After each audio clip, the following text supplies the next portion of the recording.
listen. I want us to listen. Have you heard the plan for the collaboration for China to Nigeria?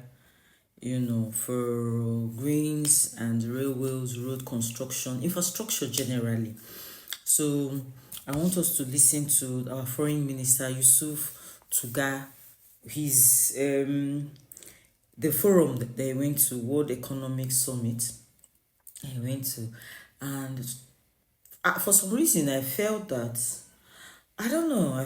he was not talking confidently. You know how you go there for meeting, they talk something in the interest of your country.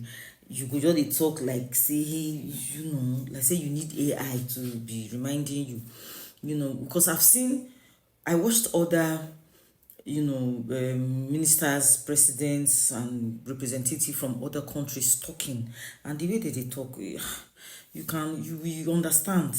But this one, well, he made some points, however, but I don't know, the thing not just enter. Anyway, I feel like you should just watch, just listen. However, the improvements would be nice if they really come. They talked about how, let me not tell you, just listen. And at the end of it, let me give your thoughts, what you think about the outcome of the meeting. Just let's listen to the outcome. That the two sides encouraged the set up friendly cities between China and Nigeria. So since you are here in Dalian, what city would you recommend to set up a friendly cooperation with Dalian? And talking about the urban development, what challenges are Nigerian cities face in promoting sustainable development, and how do you envision the future development of BRI in addressing these challenges? Thank you. We have a huge infrastructure deficit in Africa. So our starting point is to get the infrastructure first and foremost. So yes, in doing so, we have to be mindful of the greenness of the infrastructure. Mm-hmm. But to be honest, the way things are right now,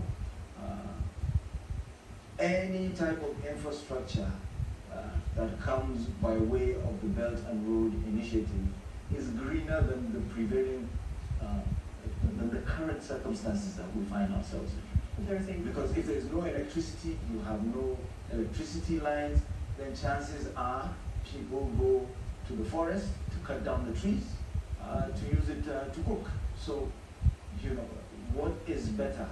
Electricity that maybe is even coming from coal or gas, or cutting down the trees. So, but we're not even going down that route. There are a lot of solar projects going on in Nigeria with Chinese participation. So, we've got rail roads being built.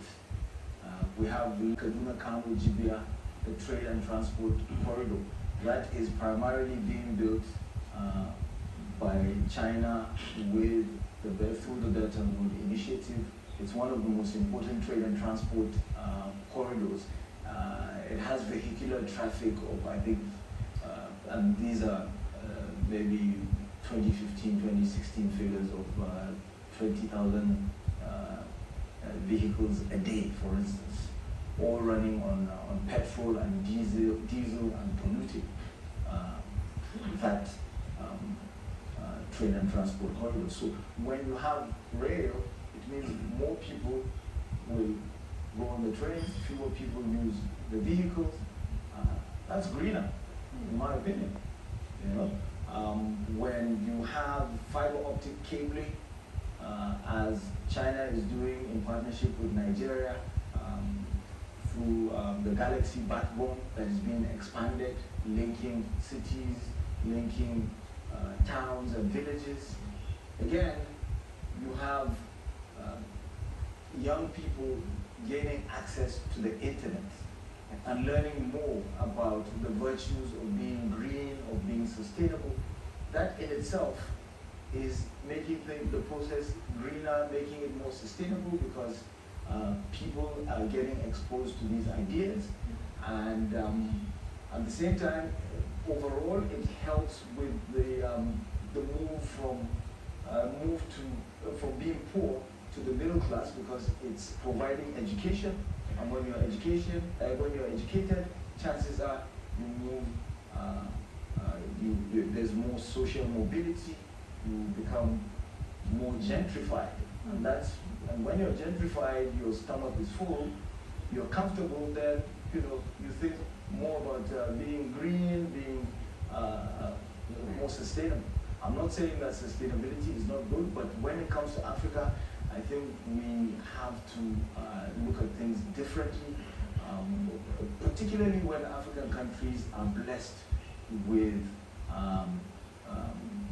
mineral resources, they're blessed with hydrocarbons, and they pollute less, they contribute far less than what other parts of the world contribute in terms of polluting activities. So we have to, we cannot say a country like Nigeria cannot utilize its 206 trillion cubic feet of gas because it wants to be greener. When we don't have electricity, we don't have enough electricity, we have to do that. So that's why we're constructing the Abuja, Kaduna, Kano gas pipeline with Chinese participation.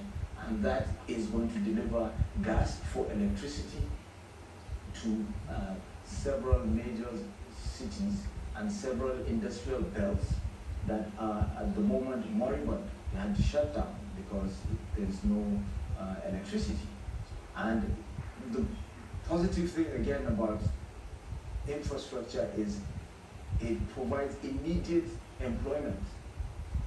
We have a population of 200 million. I know that's not much in China, but 200 million in other parts of the world is a lot. We're going to be 400 million by the year 2050. We're going to be the third largest country in the world. We have a youthful population. We need to create jobs as quickly as possible. And that's what infrastructure does, because from clearing the site, from the actual construction, laying the rail lines, or